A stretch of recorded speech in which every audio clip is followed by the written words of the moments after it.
Catecismo de la Doctrina Cristiana por el Padre José de Arbe de la Compañía de Jesús.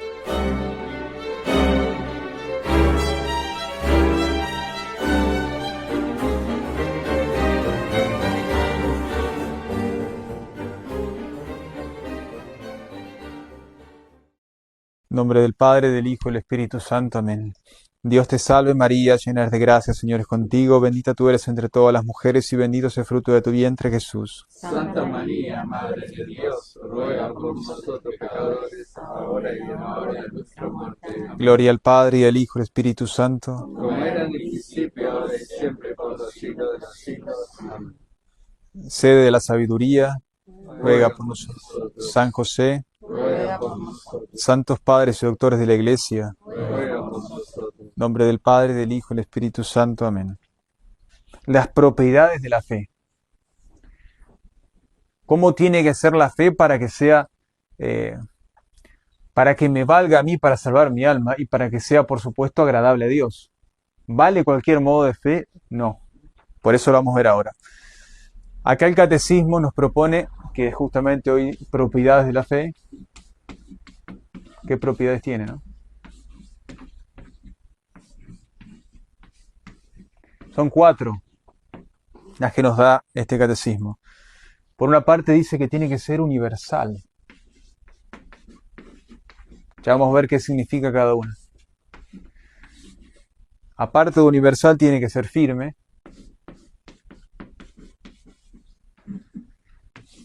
También tiene que ser constante.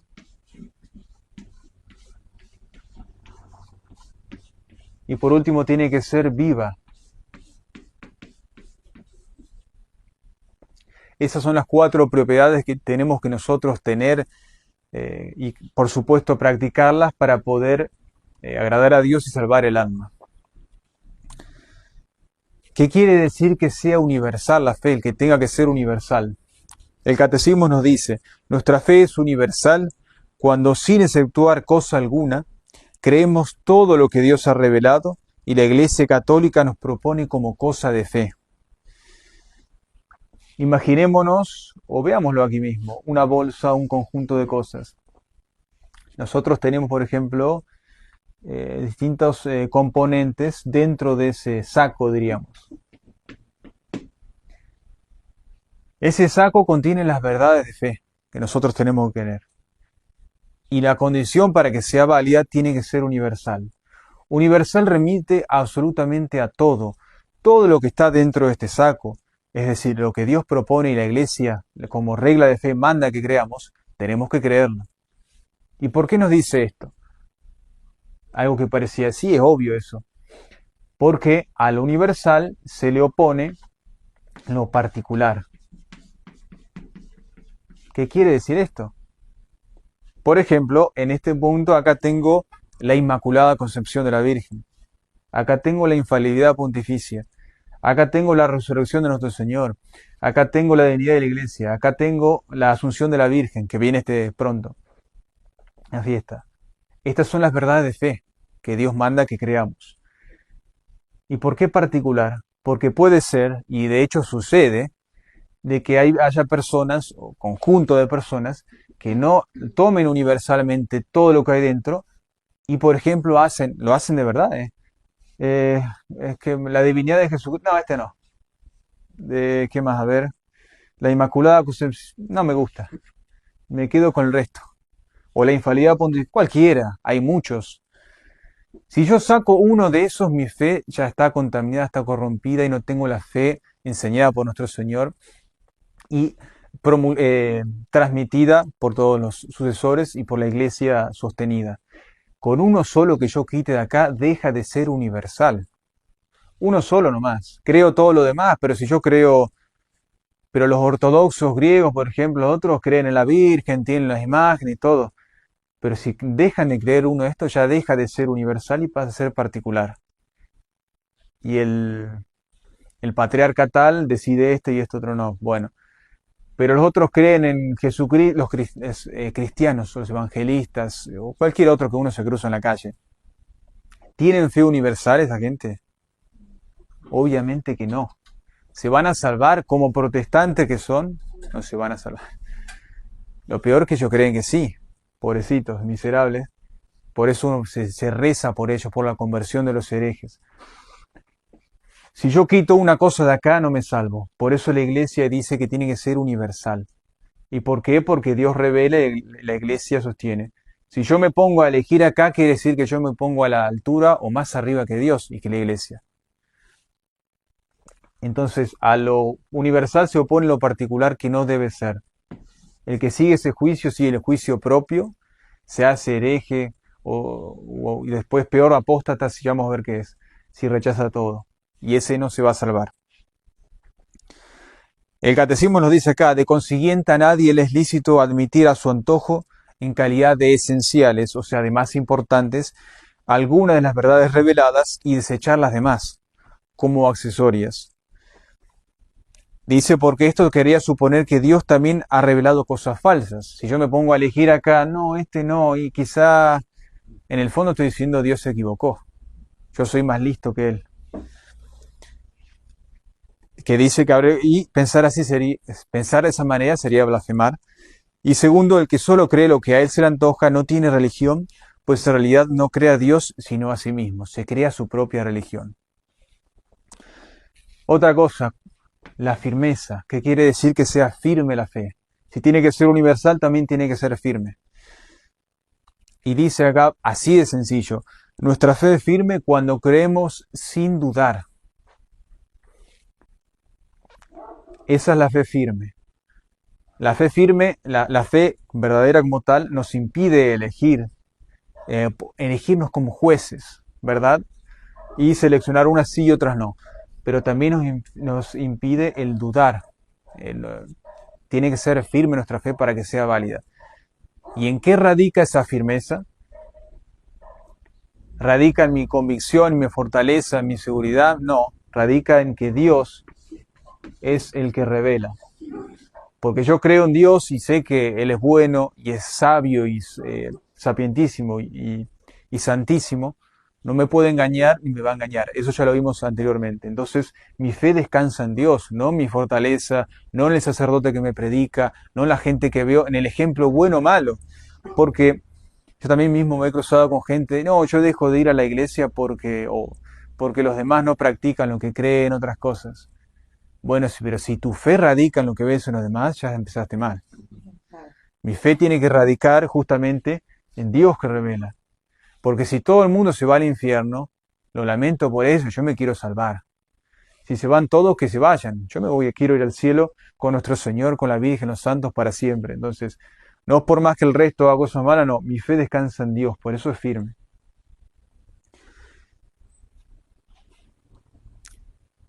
Nos da también ejemplos Abraham, Moisés y Aarón, castigados por haber dudado, el caso de Moisés y Aarón, cuando en una parte de las Sagradas Escrituras, y también nos dan muchos otros ejemplos de santo. El caso de fe por excelencia es el caso de Abraham del Antiguo Testamento, que él creyó la palabra de Dios, abandonó todo y siguió la palabra de Dios. Se dice que es el padre de los creyentes, Abraham. Otra cosa más, constante. Si tiene que ser universal, no particular, firme y no dudosa o débil o dubitativa, tiene que ser constante también. Constante dice que nuestra fe cuando estamos dispuestos a sacrificarlo todo, aún la vida misma, antes que apostatar de la fe. Esta virtud diríamos que es la que sobresale en los santos mártires, la constancia. Porque la constancia es una virtud derivada de la fortaleza y remite, digamos, no tanto, la perseverancia remite al mantenerse a lo largo del tiempo, fiel, mantener una buena obra, practicando ciertas virtudes. La constancia remite a la firmeza, a la fortaleza frente a los distintos embates, golpes, pruebas de la vida que uno tiene que me hacen apartarme de la verdadera fe.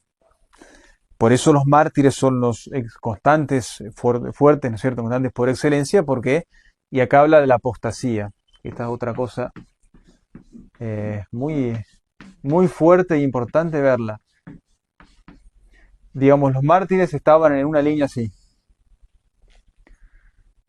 O practicaban la constancia, la fortaleza en grado heroico, el más que pueda haber, asistidos por Dios, porque Dios es el que hace los mártires. Los mártires no fueron mártires. Mártir quiere decir testigo, testigo de la fe. Con la propia sangre doy testimonio de que creo en lo que profeso y doy mi vida por ello. Entonces, los mártires tenían la asistencia del Espíritu Santo, que los hacía soportar todas esas torturas de todo tipo, porque le fundían plomo hirviendo en la boca, los despellejaban, la decapitación, lo otro es lo de menos, pero todas las torturas anteriores, a veces le presentaban a los familiares enfrente, el papá o el esposo con el bebito en el brazo, deja eso, venite con nosotros, salva tu vida. Y esos, los que fueron mártires, dijeron no, porque sabían, tenían claro que salvando el alma lo salvaban todo. La constancia completamente. ¿Por qué? Porque del otro lado estaba esto, la apostasía. Si acá uno dijimos que tiene que ser universal y la persona o grupo de personas que quitan uno o dos o tres, lo que sea, y se quedan con otros son herejes, esos son los herejes, que ponen en duda o niegan dogmas de fe. Digamos que el apóstata es el que toda la bolsa, el saco con las verdades, este elegía y se quedaba con algunas sí y otras no. Este saca de borra todo, absolutamente todo, se deshace, apostata de la fe, abandona absolutamente todo. Y esto se da el ejemplo de los mártires, porque o se mantenían constantes a pesar de su vida, o sea, los mataban, o apostataban, renunciaban a la fe, eran apóstatas, pero conservaban la vida temporal, perdiendo la eternal, o sea, mataban su alma para que viva el cuerpo, básicamente. Por eso exige nuestra fe que sea constante. Por más que a veces no nos exija a Dios, no nos dé que seamos mártires como ellos, pero sí en la constancia en otras cosas, en la vida cotidiana, donde a veces me da vergüenza santiguarme o rezar frente a los demás, etcétera. Bueno, también está la constancia ahí. La firmeza en la fe, ya la vimos acá, Después está la constancia, ¿verdad? Y acá nos hace el catecismo una advertencia. Antes de pasar, ya vamos a terminar, falta poquito, a la parte de la fe viva. ¿Por qué? Porque nos dice que hay cosas que nos llevan a la apostasía de la fe. No solamente los mártires que estaban impuestos ahí pueden ser apóstatas. Hoy día la sociedad civil, el mundo entero es apóstata de hecho, de facto, de práctica. ¿Por qué? Porque no está el crucifijo, no está en las escuelas, en los hospitales, en las prácticas, en los saludos. Es apóstata en la práctica. Pero uno también puede llegar a la apostasía, no solamente por la prueba límite que es el martirio. Y acá nos da 5 cosas, 5 advertencias, diríamos que es buena tenerlas en cuenta. Voy a borrar acá.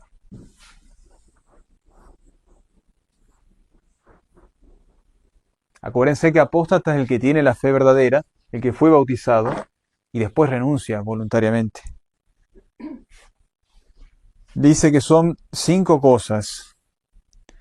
Quizás se las lea porque es un poco larga, pero bueno, la puedo hacer una. Primera, ¿qué lleva a la apostasía? El orgullo y presunción. Se lo pongo así para resumírselo. Entero sería el orgullo y la cavilación presuntuosa y temeraria sobre los misterios de la religión. O sea, en ese saco que yo le dije, me pongo a escarbar con mi inteligencia, sin asistencia divina, sin consultar, y temerariamente me pongo a escarbar ahí, y termino engañado muchas veces por ese orgullo que no me deja ver, y rechazo, caigo en el error, primero una cosa, otra, hasta que termino abandonando todo. Pero principalmente es el orgullo acá, porque ahí está el orgullo de la inteligencia. Uno se cree más sabio que los sabios de la iglesia o confía más en su criterio. El segundo es el descuido de la oración. Fíjense qué importante este punto. Que uno parece de la oración. Y acá también extiende y los demás deberes religiosos. ¿Por qué se hace insistencia en la oración también? La primera, el orgullo y presunción. Y parecía que eso pare el descuido de la oración y de los deberes, y mutuamente se alimentan, les diría yo. ¿Por qué? Porque el que se descuida de rezar es como la persona que se descuida de comer o de dormir también. El cuerpo se va debilitando hasta que se enferma y si yo sigo en ese estado termina muriendo. Si yo no rezo, me voy debilitando porque no tengo las gracias que Dios da al que reza. Acuérdense que son constantes, pedid y recibiréis, dice nuestro Señor, remitido a eso, pedir que lo que necesito principalmente para salvar mi alma. Si yo descuido la oración, me voy debilitando, va teniendo más lugar también el orgullo y la presunción, porque absolutamente todos tenemos el orgullo y la soberbia. ¿Por qué? Porque heredamos el pecado original y esa tendencia está en todos. Uno tiene que combatirla, y la combate con la oración. Y los deberes religiosos, cumplimiento de votos, asistir a misa, recibir los sacramentos. El descuido de estas cosas va haciendo que uno afloje en la fe y termine, en el peor de los casos, en la apostasía, la persona que abandona todo. Tercero, vamos a poner, perdón, se me inclinó un poco, ahí. El espíritu mundano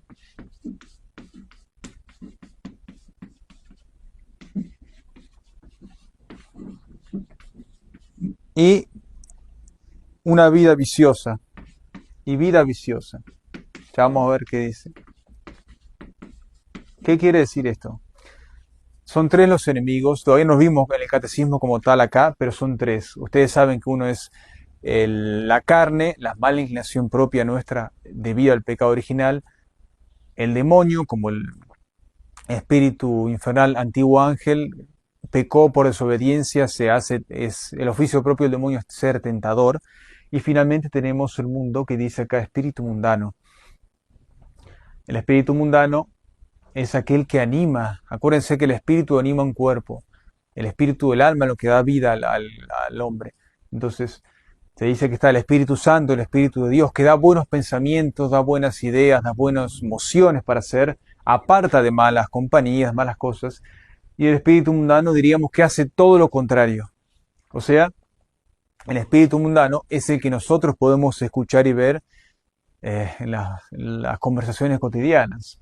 Uno escucha la música, se escucha todo el día, la vida se vive una sola vez, hay que gozarla, disfrutarla. ¿Qué me está diciendo? Acá se acaba todo, viví, gozá los placeres y terminá peor que los perros, porque los perros por lo menos conservan el orden que Dios les dio.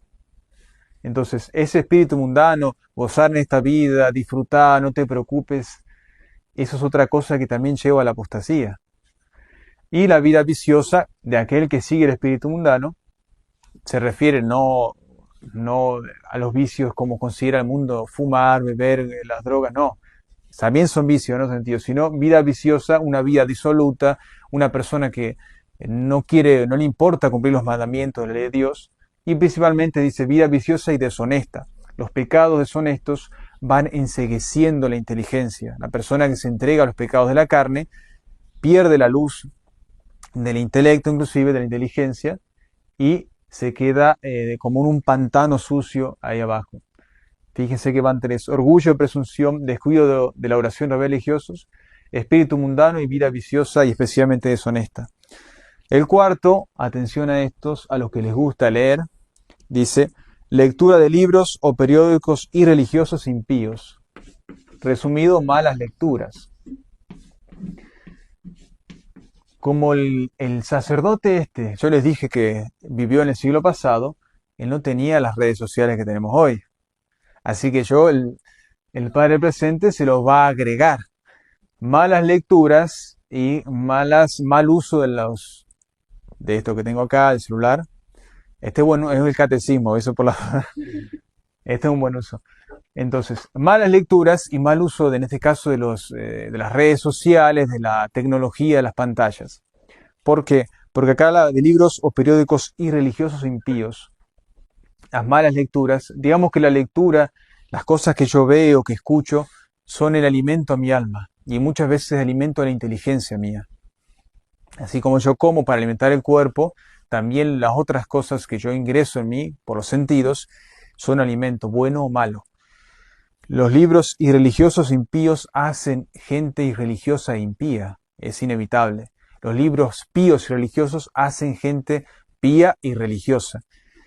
Asimismo, los malos usos que yo uso del celular o las malas cosas que veo o escucho hacen gente viciosa también. Por eso prestar especialmente atención con esto. Esto va relajando, mirando todo. Ya empecé mal con el primer punto. Lo empeoré con el segundo, con el tercero ya ahí, y el cuarto y el quinto ya estoy en decaída final. Y el quinto dice, la quinta advertencia que nos da es es un poco más extenso, pero acá el trato familiar, o demasiado familiar dice acá en realidad. Trato, yo pongo familiar para abreviar, pero yo le diría, para hacerlo breve, y después se los leo, con acatólicos. ¿Qué pasa con esto? El punto es todo trato demasiado familiar con personas que se burlan de la religión, con incrédulos y con todos aquellos que ponen en peligro nuestra fe. Yo lo hice así para resumirlo porque también hay gente que no es estrictamente hostil abiertamente, pero también sutilmente va minando. ¿Por qué? Porque la persona que no tiene fe católica, la verdadera, no tiene la misma visión que tiene un católico. Entonces, cuando uno va a hablar con otra persona, a veces